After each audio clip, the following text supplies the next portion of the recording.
Violence in Vancouver has left one person dead and another severely injured. Police say two unprovoked random attacks occurred in the city's downtown early this morning. A suspect is now in custody. CBC's Michelle Morton is following this story for us. Michelle, this incident took place just a few steps away from our CBC newsroom here. What more do we know at this hour? That's right. So right behind me is Queen Elizabeth Theatre. That's where near one of the first two attacks happened this morning.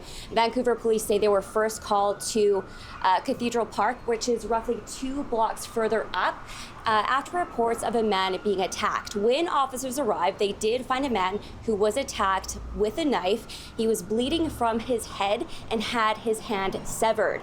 Now, roughly 10 minutes later, they were called to the area behind me where they found another man who had been attacked. Now, despite life-saving efforts by first responders, they were unable to save his life. This was happening just as people were coming downtown and into the office. It's not far from where we are right now. Totally horrifying. What are we learning about these victims?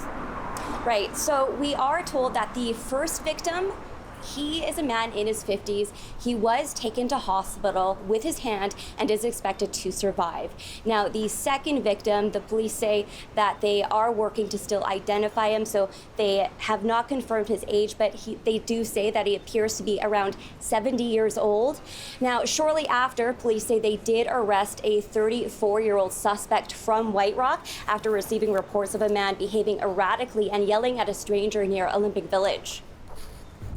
We had a drone in close proximity. We had our drone hover over that area and actually picked up the suspect right away.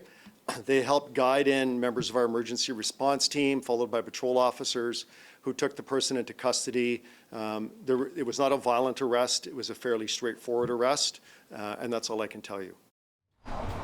So now Palmer says no charges have been laid yet, so the suspect's identity is not being revealed, but says the suspect has a lengthy history of mental health related incidents and was on probation for an assault that occurred last year, but noted was not reaching his conditions by being in Vancouver. So Vancouver Mayor Ken Sim was also at the press conference earlier sharing his condolences, and both Sim and Palmer said there's a need for more mental health and addiction supports in the community. BC's Public Safety Minister commented on the platform X on this morning's attack and thanked officers. Mike Farnworth wrote, "We will provide any required resources towards this investigation," and Premier Eby also commented earlier today.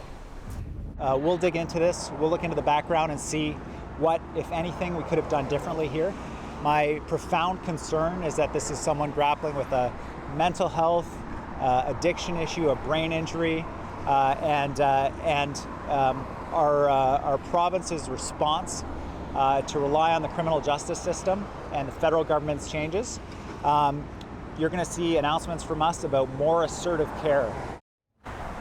As I mentioned, no charges have been laid, but Vancouver police say they would be recommending charges, and they did add that while the investigation is in its early stages, it will continue in the coming days and weeks. Lindsay. Thanks, Michelle. That's the CBC's Michelle Morton reporting in Vancouver tonight. Let's